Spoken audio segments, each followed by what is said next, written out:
the Green Bay Packers are the best fit for Odell Beckham Jr. I'll explain why. Plus, how do we figure out who is most likely to be available when the Packers pick in the first round? You are Locked On Packers, your daily Green Bay Packers podcast. Part of the Locked On Podcast Network, your team every day.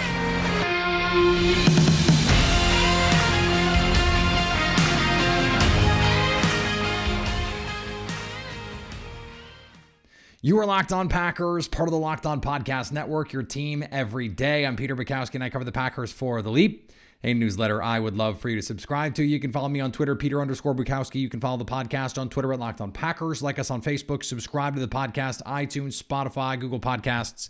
Wherever you find podcasts, you will find Locked On Packers, the number one Packers podcast on the internet, and the show for fans who know what happened. They want to know why and how. Today on the show, we're going to talk some NFL draft. We're going to talk some Brandon Cooks scuttlebutt that's out there. But I want to start with not draft, because we've done a lot of draft and we're going to do a lot more draft. Trevor Sikkema from Pro Football Focus coming up later this week. One of the names that has been bandied about in relationship to the Packers and their receiver need is Odell Beckham Jr. Now, the supposition by most is that he is going back to LA. He wanted to be in LA originally, although the Packers were apparently a strong contender.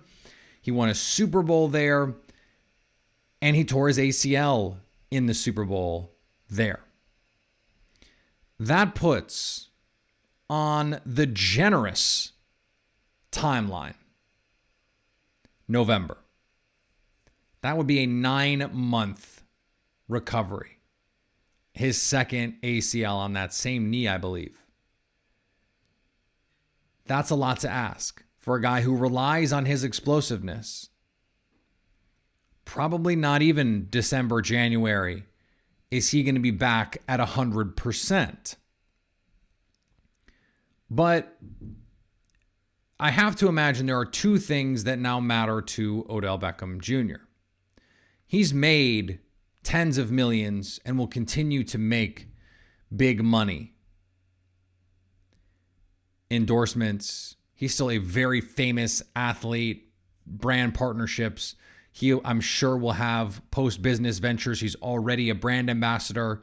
I get promoted Instagram posts about jewelry that he is involved in some way.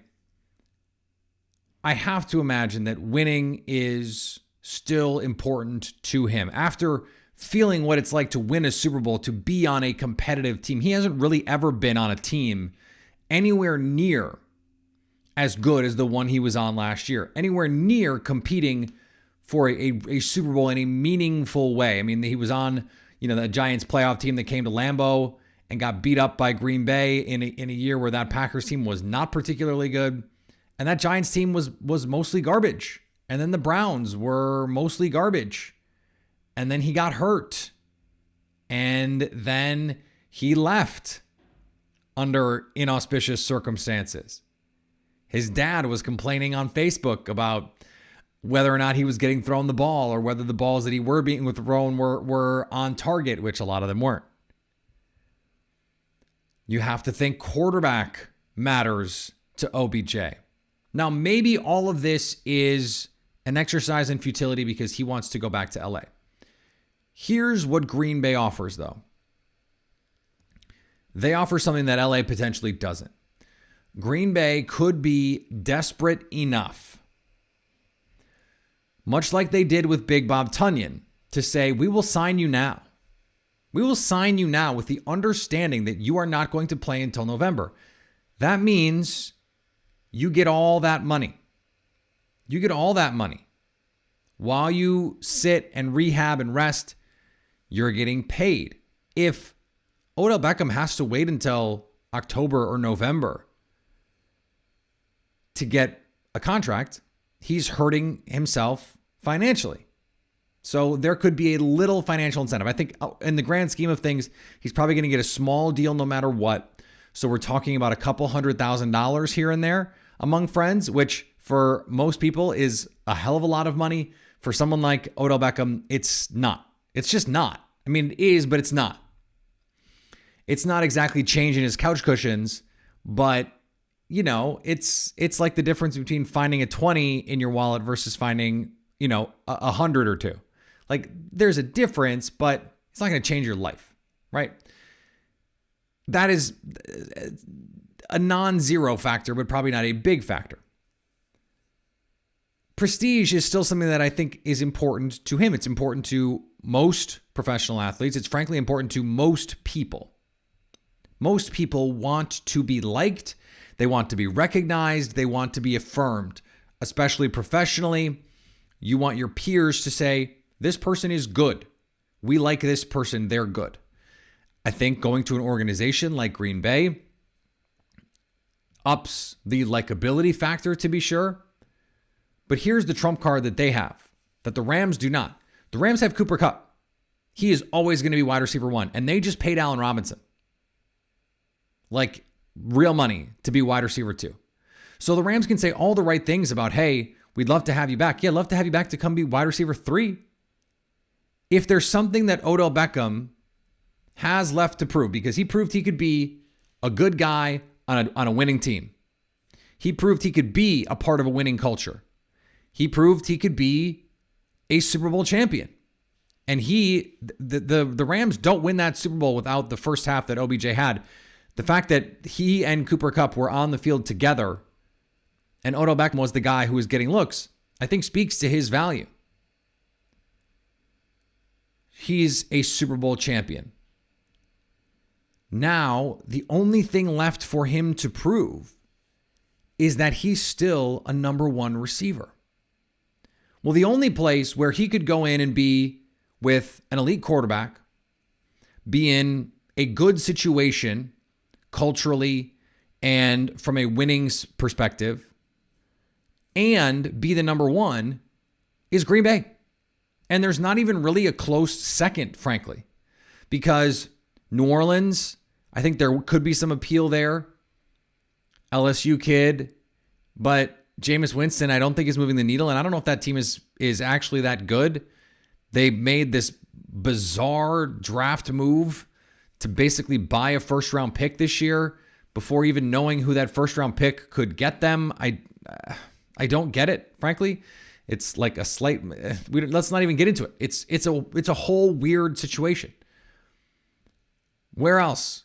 All the other good situations with good quarterbacks, they've got receivers. The Packers are in a unique situation. Even the Chiefs have Travis Kelce.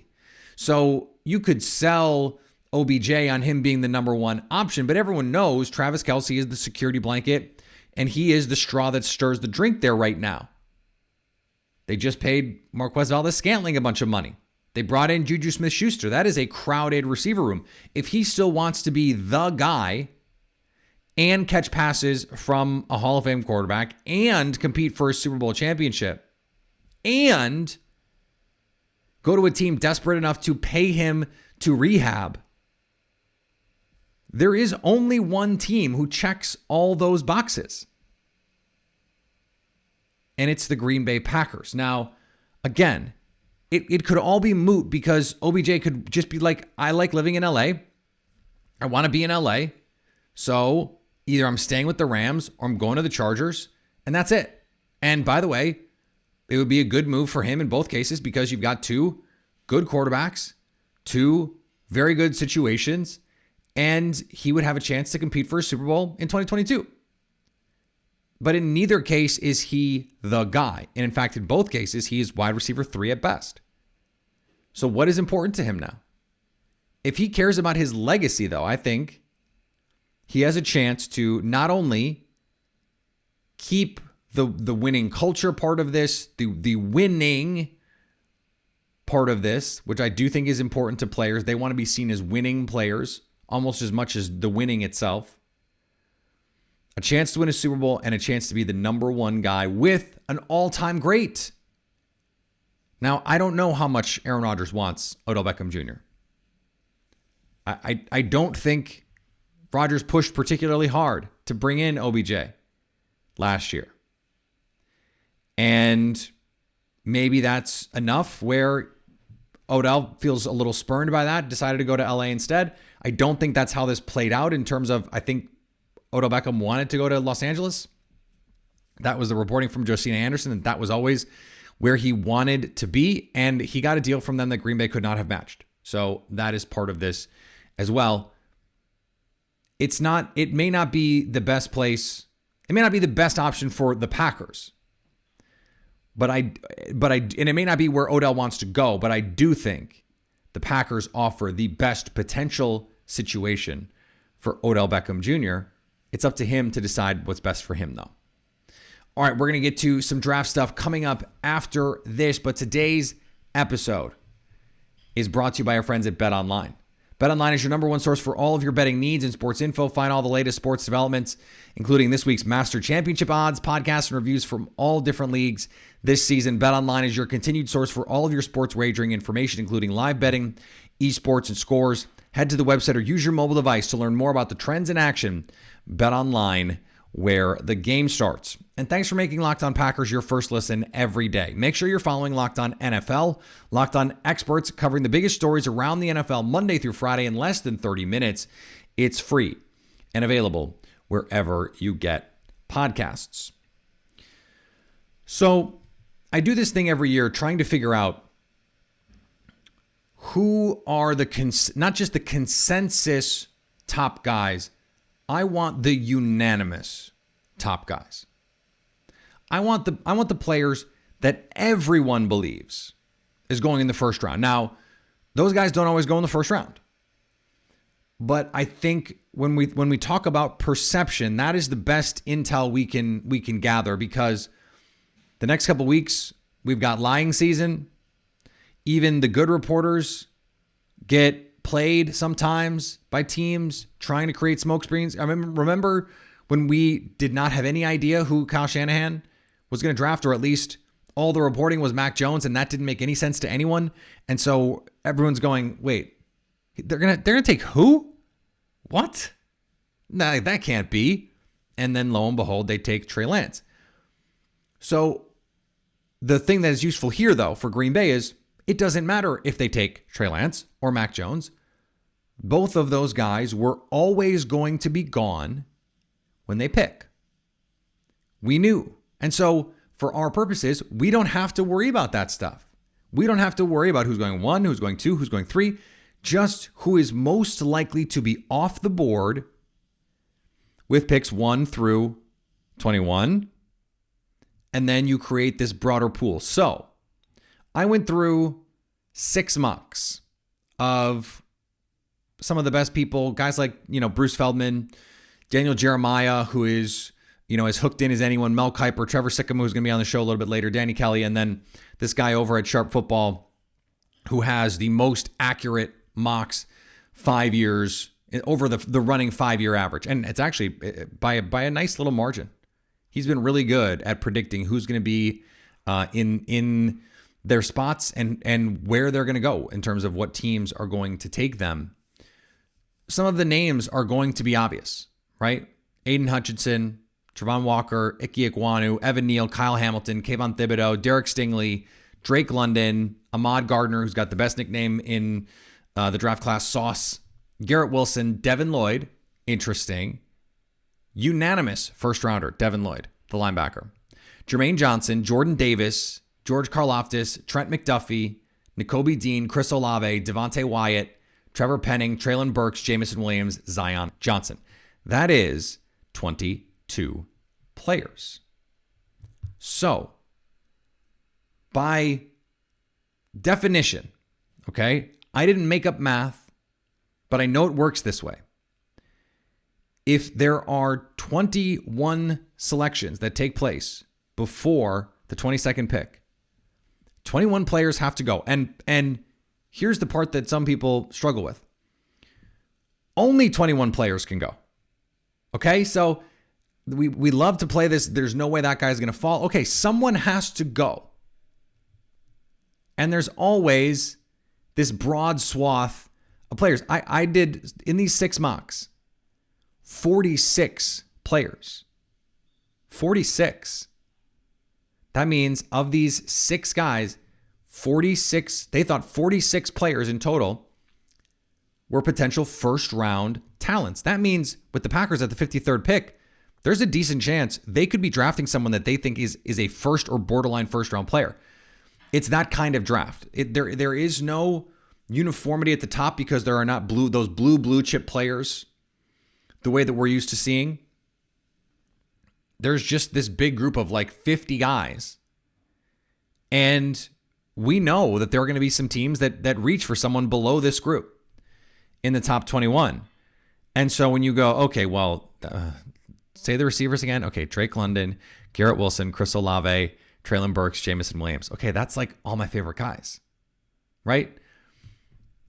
But one of them could be available for Green Bay. By definition, again, 22 players have to go in 22 picks. So the Packers can pick at least one of these players, the unanimous first rounders. Now, this is also an interesting number because we think of first round picks and you think, well, there are 32 teams. There's got to be 32 first round players. There have to be 32 first round players, but not all of them have first round grades. And it is likely, in fact, that a given team has between 18 and say 24 in a really good class, first round grades. And after that, you're looking at borderline firsts or seconds. Some teams grade it a little differently, but that's the broad strokes of it, right? So Green Bay at 22, they have a really good chance of getting someone that they had a first round grade on. At 28, it becomes less likely. Now it depends on how many teams are going to reach and pick players that you never had any interest in picking. And there are going to be some of these guys. I don't think Green Bay is going to take a stack linebacker at 22 or 28. I just don't see it. And I've seen it mocked. A team that has never cared about linebacker and just signed the only linebacker they've ever cared about is not going to suddenly use a first round pick on a linebacker. I just don't see it happening. So guys like Nakobe Dean, who is on this list, and Devin Lloyd, who is on this list, congratulations to the teams that are going to pick that guy.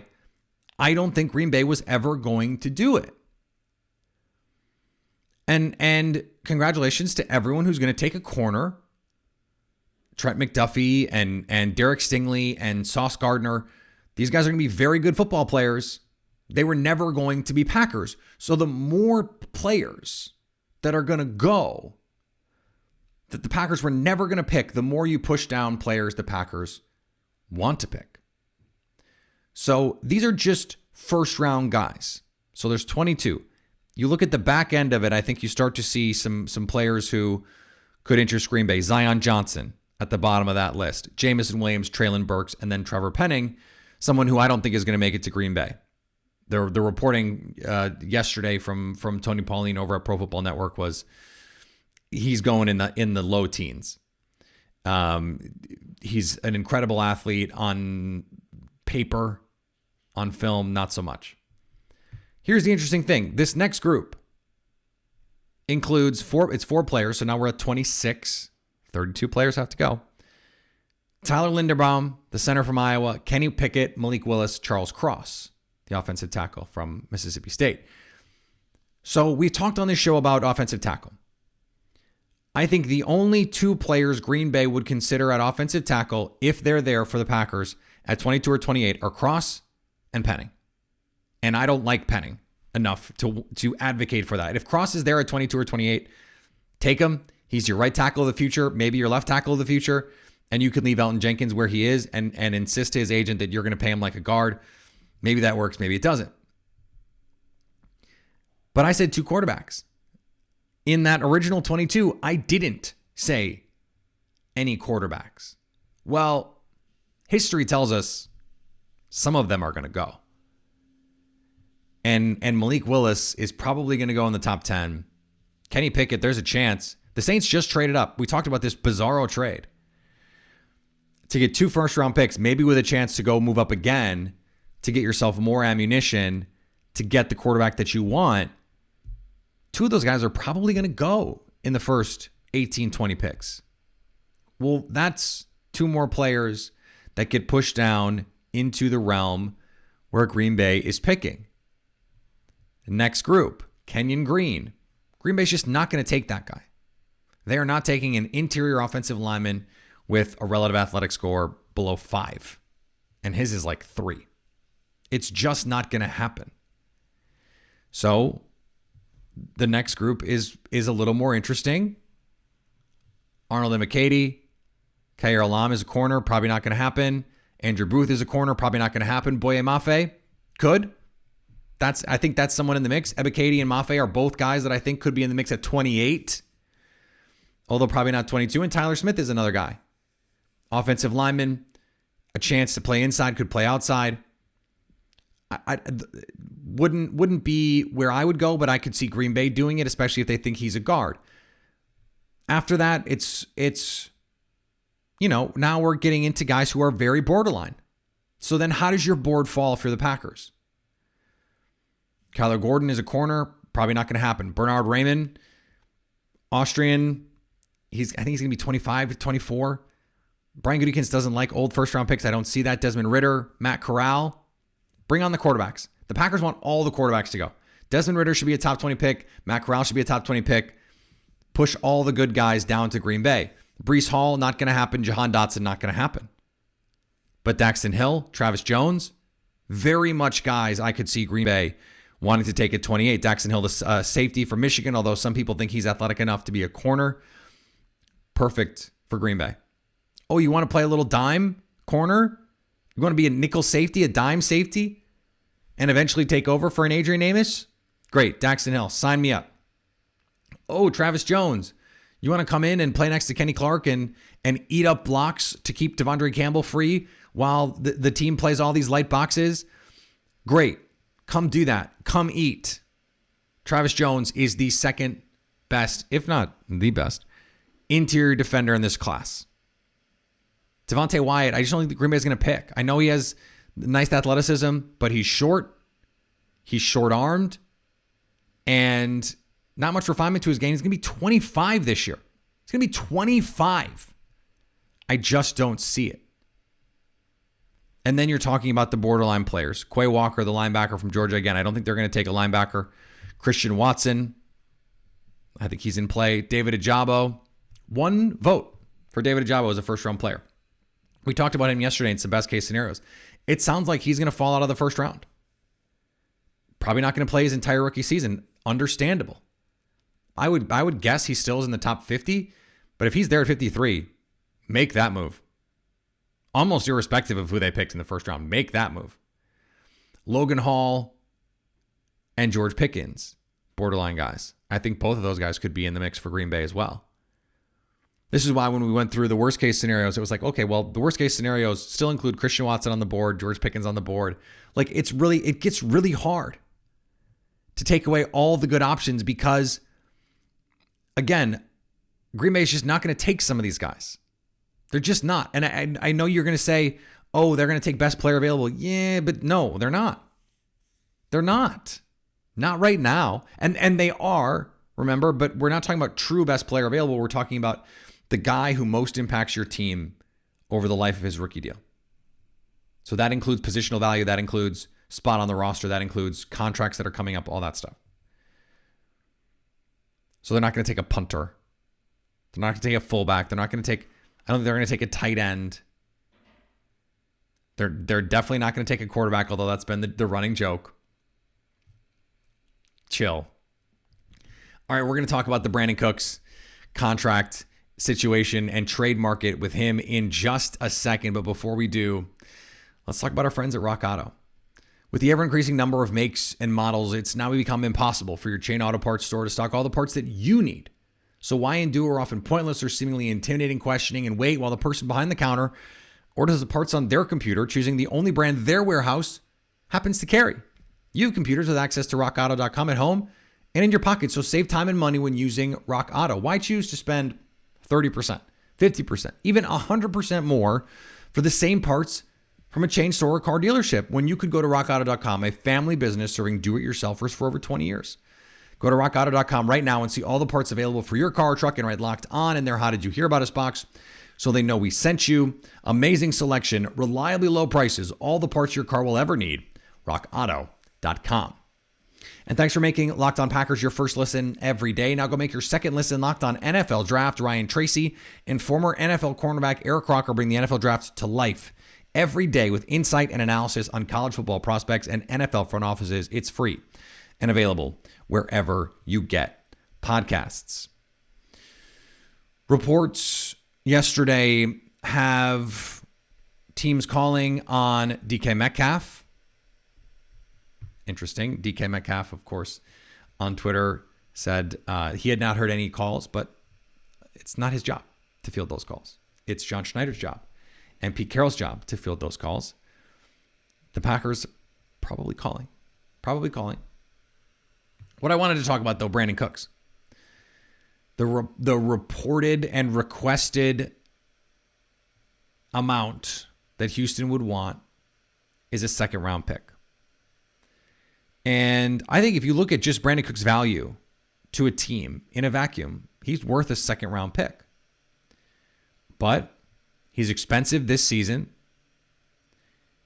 at least relative to what you could get a Julio Jones for or a Will Fuller or someone like that for. And it's just for this season. Now, he was good last year, like legitimately good, like one of the 15 to 20 best receivers in the league. He makes the Packers receiver room immediately much better. There's a reason we're getting this information now. It's not just we're not trading him. That stuff doesn't really leak. The we're not trading him stuff. It's the we're not trading him stuff leaks when we might trade him. We might trade him, but we're not getting offers that we like. That's when the leaks are, we're not trading him, but if we were to trade him, it would be for a second round pick. I love that. The OJ school of leaking. We did this last year with Russell Wilson. I don't want to be traded, but if I did, here are the places I'd like to go. Same. And then guess what? A year later, there he's gone. And the Seahawks had no intention of trading him right up until he's traded. They have no intention of trading DK Metcalf right up until he's being traded. And the Houston Texans have no intention of trading Brandon Cooks right up until someone offers them the right amount and then they deal him. Teams have been calling, according to reports. So that means they are engaged in talks. Teams would not be calling if they didn't think he was available. Someone brought this up the other day about, these teams are monitoring these receivers. Yeah, it's their job to monitor them. Yes. That stuff gets leaked so that everyone knows we think those guys are available. Like the reporting of the Jets monitoring A.J. Brown, Deebo Samuel, DK Metcalf. That report comes out because someone, probably with the Jets, wants everyone to know they think those guys are available. And sometimes it's so those guys know that there are other teams out there that would be willing to put them in a position to succeed. So if they're unhappy, call your coach, call your GM, call your agent and say, I want to go there. There's some negotiating through the media in all of this too. So I don't think they're going to get a second round pick for Brandon Cooks. The Rams wanted a second round pick for Brandon Cooks. They didn't get that. And frankly, I thought the amount that they got for him, I believe it was a fourth and a sixth or something like that. I thought the Packers should have done that. Whether or not they could have or the Rams would have done that is a separate question. But Brandon Cooks makes a ton of sense for Green Bay, immediately makes your life easier. No, I don't think it materially affects your draft plans. I still think you want to go out and add bodies. If you get DK Metcalf or AJ Brown or someone like that, yeah, I think that materially changes your draft plans. Now you can be much more patient. You get Brandon Cooks, you still want to be in the market for a first-round receiver if you can. You just don't need to press in the same way that if you don't get anyone by the time the draft rolls around. So all of this is just insurance to give yourself a little bit more flexibility. Zach Cruz asked me from the Packers Wire what I would give up. I said pick 92 and stuff if I needed to on day 3. I'm just, the second round picks are too valuable to me. I like this draft class too much. And I understand he's a proven commodity. And you'd probably go with the lower second round pick if you had to. I would like not to. I would like to find another way to get it because I think it's really valuable to have 3 picks in the top 60. I think that'd be really, really useful for the Packers, or 4 picks, in the top 60. So that's how I would handle all of that. We'll see if they actually get that much. This reporting is coming out because they want someone to up their offer, or they want everyone to up their offers. They don't think the offers are good enough, and so they're going, please clap, please trade more. All right, we're going to be back tomorrow. Plenty more to get to this week as we head toward the NFL draft. Follow me on Twitter, Peter_Bukowski. Follow the podcast on Twitter at Locked On Packers. Like us on Facebook. Subscribe to the podcast, iTunes, Spotify, Google Podcasts. Wherever you find podcasts, you will find Locked On Packers. And anytime you want to hit us up on the Locked On Packers fan hotline, you can do that 920-341-3775 to stay Locked On Packers.